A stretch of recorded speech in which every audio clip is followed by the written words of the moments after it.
Hello everybody and welcome to a new video. For today's video we are going to do a little bit of a May reading wrap-up.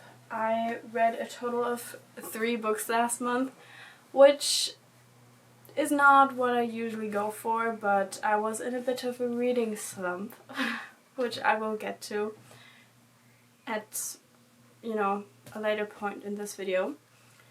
But yeah, for now I'm just going to tell you about the 3 books that I read. So, starting off strong, I read Die Ratten by Gerhard Hauptmann. Die Ratten basically means the rats.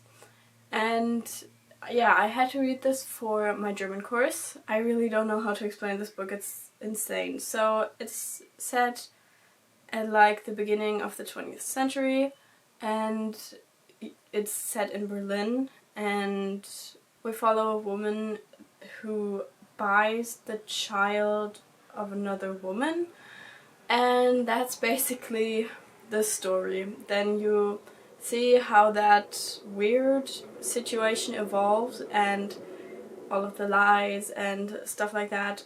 And I personally didn't like it. I just couldn't connect with anything.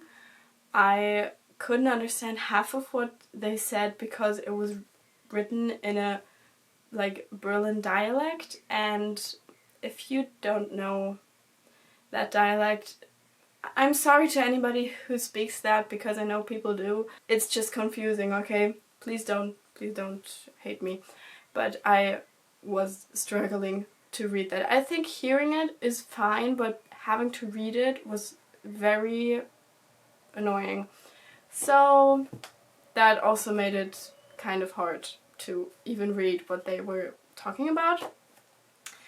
But yeah, all in all, I didn't really enjoy the book. I thought it was just kind of crazy. And I think what was very interesting though was the character development, because instead of having a character that goes from okay to good, like the typical hero arc, this one was very different because the main... Sorry, this is kind of a spoiler. Just putting that out there.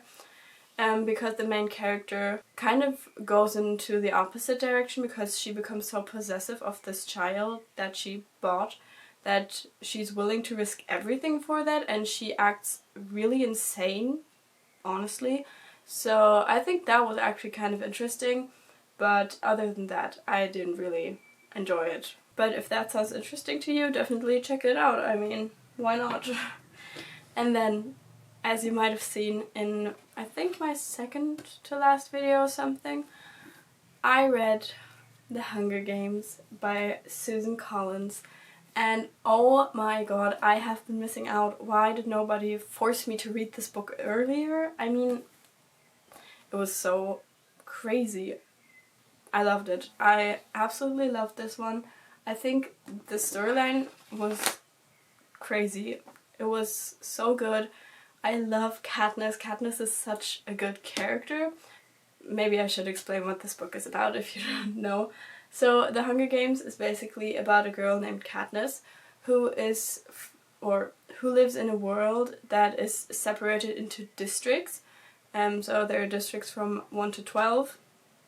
There was a district 13, but that was kind of destroyed or something. Every year the so-called Hunger Games take place, where one boy and one girl from each district are selected to go into an arena and basically fight for their life, and most people die. And then Katniss, this girl from District 12, her sister gets selected to go into the arena, and then she basically takes her sister's place and goes into the arena instead. And it's such a good story because it not just is interesting and also has a romancy subplot kind of situation. It also has a very interesting political system, and that wasn't a very big focus in the first book, but it gets throughout the series, which brings me to the next book that I read, which was Catching Fire by Susan Collins, which is the second book in the series. And this one focused a little bit more on the political side of things, but still had like the main story in focus, which I really enjoyed. I think the like mix was very well done. We also got to see more of the like side characters from the first book because they became more important in the second one, which I also really enjoyed. And yeah, I obviously won't tell you exactly what this one was about because then I would spoil the first book and yeah, also kind of this one, so I won't do that. But yeah, this was the 3 books that I read. I probably finished reading this one on like the 18th of May or something, which still leaves like 2 weeks or something almost in May. And you might be wondering, Anna, why didn't you read another book? I was wondering the same thing. Because I started reading Mockingjay, which is the 3rd book, and I got to page like 60, between 50 and 60, I honestly kind of somewhere in between that. And it's not that I didn't enjoy this, because I did. I was so hooked on like the world, but this one is a lot deeper than the first 2. And I also had a like school trip kind of where I was sailing for a week. Which you might know if you watched my last video. I never had time to read, and if I did have time, I was immensely tired because we were sailing for the entire day and then I didn't have time to read, and then I was mostly doing stuff with friends, so I just didn't read. I mean, I probably could have, but I was not in it. Summer is arriving, I mean the sun is shining, and so, I don't know, my brain switches to, oh, I need to read happy summery romances. So that might be the case. But yeah, I tried to read this one, but I'm not going to DNF it. I'm actually just going to pause this because I know that I am definitely 100% going back to this book. I just am not really in the mood to read a fantasy right now. And then I was in a bit of a reading slump because I got sick during the sailing trip. And when I got home, I was so sick. Like the last day of that trip, I had like a sore throat, my nose was running, I had a headache, and then in the evening I got a fever and I was feeling like absolute shit. And then for the next few days I tried to get healthy again, and then on the last day of May I actually picked up another book because I faced the truth that I wasn't going to continue reading this series for now.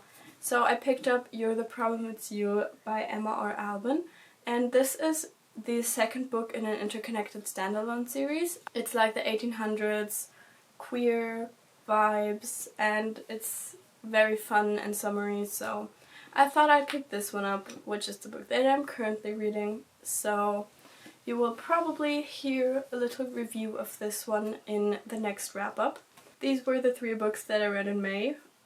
I would definitely recommend this. Not this one.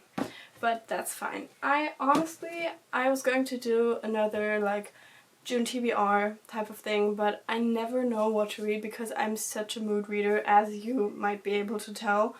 So it's probably going to be summery happy books. And yeah, that's basically going to be it for today's video. I really hope you enjoyed watching this little weird ramble of the books that I read in May. And yeah, if you did, maybe like, comment or subscribe. I would really appreciate it, and I will hopefully see you in the next one. Bye!